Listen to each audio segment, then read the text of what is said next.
Good morning, everyone. Thank you for being here. My name is Anthony Kazlanguida, and I'm the General Manager of The Well. On behalf of RioCan and Allied, it's an honor to welcome Monte McNaughton, Minister of Labour, Training, Immigration, Skills Development, to make an announcement today. Construction of The Well has been a massive undertaking, and we are proud to have members of hard-working teams assembled here today with us. It would be impossible without them. As we near construction completion, we look forward to the grand celebration in the fourth quarter of 2023.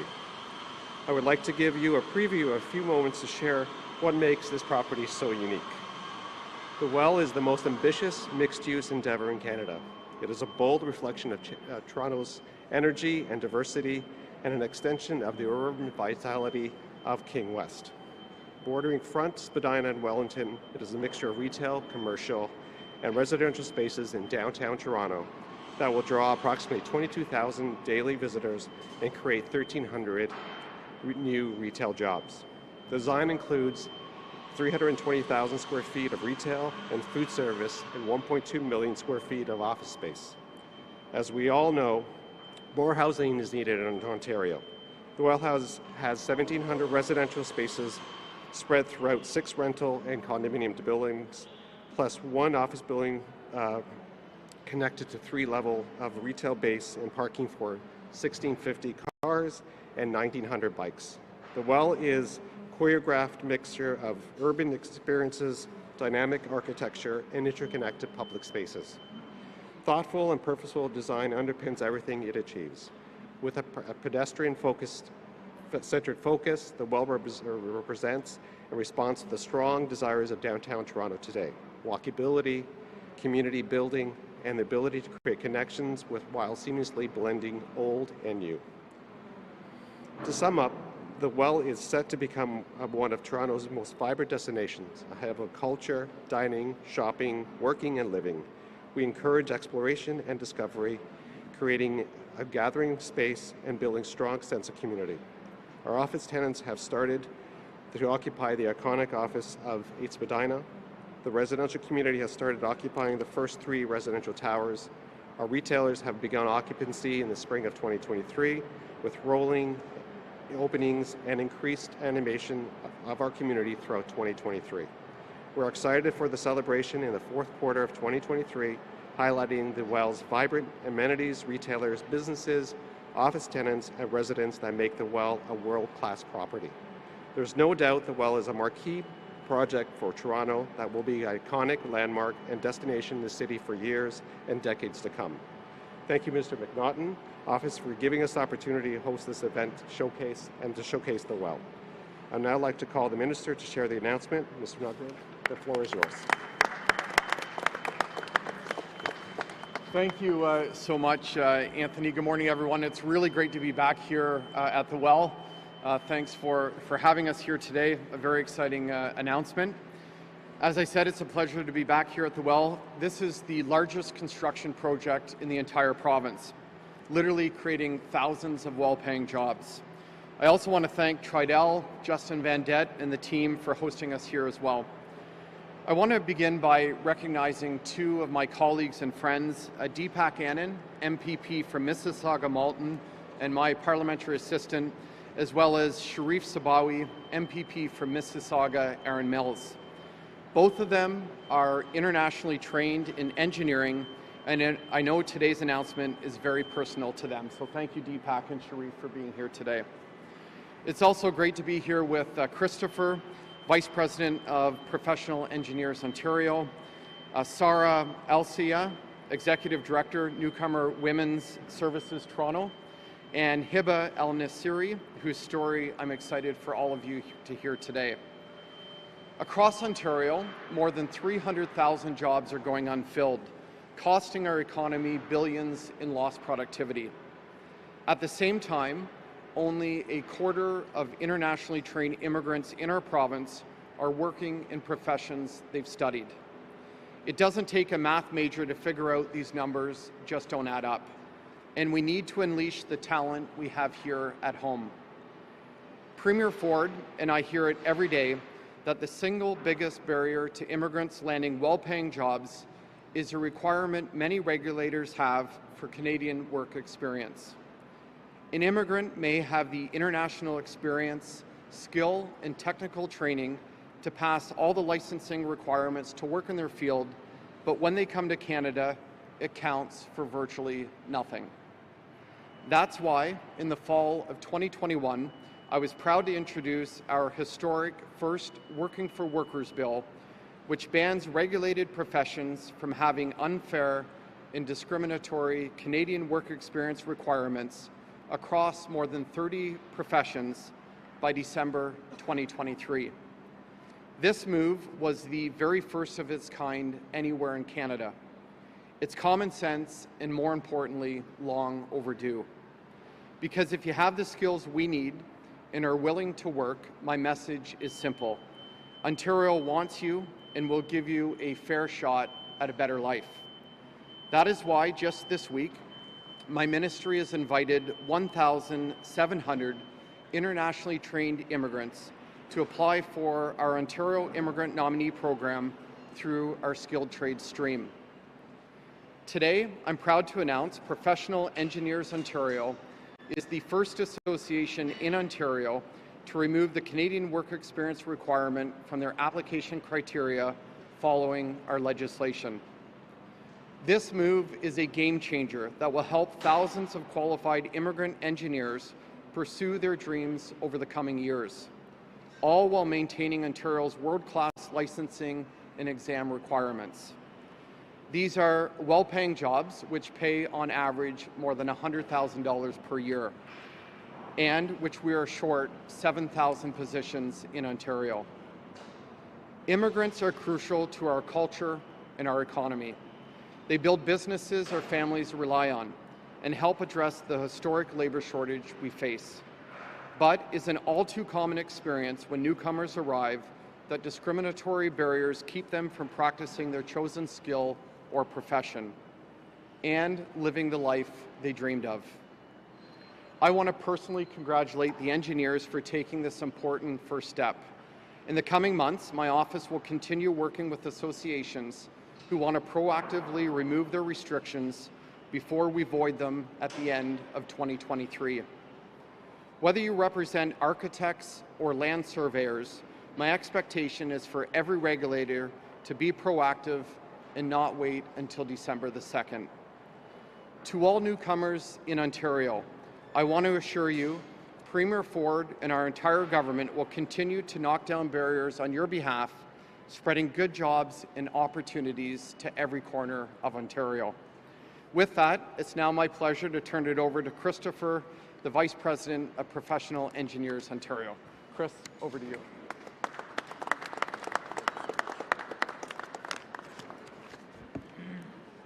Good morning. Thank you, Mr. McNaughton, for inviting me here today as a representative of Professional Engineers Ontario.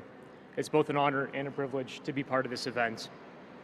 As the body which the legislator created over 100 years ago to regulate the practice of professional engineering and govern the engineering profession in Ontario, Professional Engineers Ontario has always considered public protection as being of paramount importance. We continue to serve the public interest by ensuring all licensed professional engineers meet the rigorous qualifications and that only properly qualified, competent, and ethical individuals practice engineering. Each year, up to 60% of the engineering license applicants that PEO reviews and receives are internationally trained engineers. We've removed the requirement for Canadian experience requirement, and we have expedited the change so that it's already in effect as of May 15th. By instituting this important change and moving to a model which focuses more on competency rather than geography, PEO will effectively ensure that qualified, experienced, and ethical international applicants who bring their skills and talents to Ontario can be licensed more quickly than before, so that they can actively contribute to the economy as professional engineers. The 2021 Working for Workers Act has contributed to a historic moment and transformation of PEO's license application process. ensuring that our process for obtaining an engineering license is equitable, transparent, fair, and efficient is something that our board is deeply committed to. We look forward to continuing our positive working relationship with the Ontario government and ensuring that PEO's licensing process is appropriate for a regulator whose core mandate is to protect the public interest. Thank you very much. And now I will introduce Sara Salia, Executive Director from Newcomers Women Services Toronto. Thank you.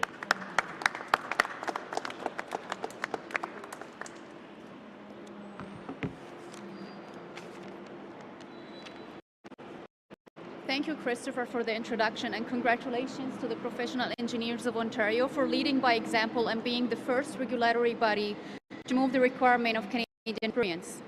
Hello, everyone. It's my pleasure to be here today representing the Newcomer Women Services Toronto and joining this announcement. Newcomer Women Services Toronto is a non-for-profit charitable organization operating in 3 Toronto locations and have been providing essential support services and programming to newcomers to Canada for over 40 years. As an immigrant-serving organization, we have a long-standing history of working with stakeholders, including governments, newcomers, policymakers, and industry leaders to advocate for better policies and systems that support the settlement and integration process of many newcomers to Canada. I want to take this opportunity to thank the Government of Ontario and the Minister McNaughton for their strong leadership on the profile of immigration. Over the last couple of years, this government has made significant progress and contributions on key immigration policies that will only contribute to building a stronger Ontario. From amending the Fair Access to Regulated Professions and Compulsory Trades Act to Working for Workers Act, today's announcement confirms the government's commitment to eliminating unfair, systemic, and structural barriers facing newcomers and internationally trained immigrants while settling in Ontario and trying to build purpose-driven careers in the fields that they trained in. I also want to take this opportunity to applaud the Professional Engineers of Ontario for swiftly responding to changes in legislation and removing the Canadian experience requirement from their application process. As an immigrant myself, I experienced firsthand the many challenges and barriers facing this segment, especially when trying to access the labor market. It's no secret that the Canadian experience has been and continues to be a key barrier for many immigrants, and especially for those from the regulated professions. This is why we have been working closely with Minister McNaughton's office to roll out new programming to support internationally trained immigrants, including engineers, in their upskilling, upward mobility, and finding employment opportunities in the fields they have trained in.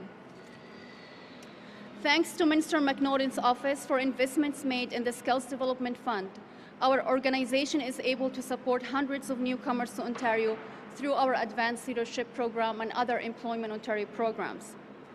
Joining us today is one of our program graduates, Hiba. Hiba came to Canada in 2015 as a certified professional accountant with over 15 years of experience working as an accountant for various companies, including KPMG International.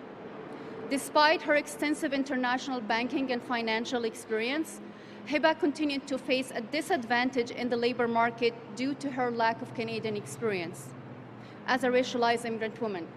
And we all know that Hiba is just one story of so many other thousand stories of immigrants who continues to be disadvantaged when they try to access the labor market. Today's announcement represents a huge win for the immigrant community, who have been advocating for the removal of unfair measures and requirements and regulations to get licensed in their professions. Thanks to everyone who have made this possible, and we look forward to seeing other regulatory bodies continue to working to remove these Canadian experience requirements. Hiba's stories of resilience and success is a testament to what immigrants can achieve when given the right tools and resources, and when there are programs and policies that promote their economic inclusion and well-being. Without any further ado, it's my absolute honor to welcome Hiba here to the podium to share her story with all of us and to tell us what this announcement means to her. Thank you, Sarah. Thank you. Good morning, everyone. Thank you everyone for the opportunity to share my story, and thank you to Newcomer Women's Services Toronto for a life-changing experience. As Sarah mentioned, I came to Canada with my family in 2015, and since then, I've been applying to so many jobs. The number one barrier that hindered my ability to access the labor market was my foreign credential and lack of Canadian experience. I went to so many job fairs, I did so many interviews, and even applied for jobs that were below my skill set and credentials, and the answer was still, you don't have enough Canadian experience. After 7 years of trying, I almost lost hope that I would ever land a job in my field. I came across one of the ministry-funded programs offered through Newcomer Women's Services Toronto. When I first read about the program, I couldn't believe that such program truly existed, and it was so good to be true. This program, it connected me with the people in the right time. The flyer said paid internship and Canadian experience. The Advanced Leader program, it eliminated the requirement for Canadian work experience, benefiting both the employer and myself. My current employer, that I'm grateful that they hired me, Madison Community Services, had been searching for a finance profession to join immediately, and I was available seeking an opportunity to utilize my international skill and my experience. I was eager to work, to be productive, to achieve success and contribute to the Canadian labor market. Thanks to the ministry funding for the Advanced Leadership Program, I now stand before you as Madison Community Service Finance Manager. Not only I was able to access the labor market and land my first job in 7 years, but I also got promoted and advanced in my career to a management role in my field. I'm proud to be an immigrant contributing to the economic growth, prosperity of this province. Today's announcement is an amazing step in the right direction toward eliminating many systemic barriers facing newcomers to Canada. I know many of my fellow immigrants from the regulated professions are happy to see this announcement and welcome this much-needed and overdue change to the regulated professions. Thank you, Minister McNaughton, for your leadership on this cause. It is my great honor to invite you back to the stage for your conclusion remarks. Thank you. Thank you. Heba, thank you so much for sharing your story. This is why we're making the changes today for you and thousands of others who are here in Ontario trying to make a better life for themselves and their families. With that, we can open it up for questions, and we'll be around afterwards as well. We'll now open it up for media questions. If you could state your name and outlet, and it's one question, one follow-up. Hey, Minister. During the Bill 97 committee meetings, Minister Clark mentioned you and said he had sent a letter to you and Minister Dunlop expressing concern that there weren't enough planners in Ontario. So I'm just wondering if you could share a little bit about that letter and kind of the shortage of planners in Ontario. Yeah, we're certainly working with the Ministry of Municipal Affairs and Housing on that, as well as municipal partners across Ontario. You know, there's labor shortages in almost every profession across the province. It's why we're here today, to ensure that when people immigrate to Ontario, that they can find a better life for themselves and their families and have their credentials recognized more quickly. You know, it's hard to believe that the Canadian work experience requirement has literally been around for decades under all governments of all different stripes. I'm proud to say under the leadership of Premier Ford, we've identified this problem. We moved swiftly to introduce legislation, and we're standing here today with the Professional Engineers Ontario to announce that we've eliminated the Canadian work experience requirement, and there's more to come. Yeah, sorry, I realized also Aidan Shamandi from the Trillium. I did not introduce myself. So, you know, we've had a few massive housing bills in the recent past. Provincial policy statement out for consultations. Your government's committed to a new housing plan every year. So I'm just wondering if you kind of have a timeline on when you'd like to kind of get this plan in shape by? Well, certainly we're moving as quickly as possible. I mean, it really is all hands on deck to build those 1.5 million homes. It's why today I've announced that we're going to recruit 1,700 foreign-trained skilled trades workers to come to Ontario and to begin working as quickly as possible. That's thanks to the leadership of Premier Ford working with the federal government to give Ontario more of a say when it comes to immigration. We really want to use immigration strategically to fill labor shortages in communities across the province. This will be the first draw in a number of draws over the next number of months to fill labor shortages in all types of different professions. Are there any other questions? Thank Great. you. Thank you, everyone. Thank you. What a great day. Thank you.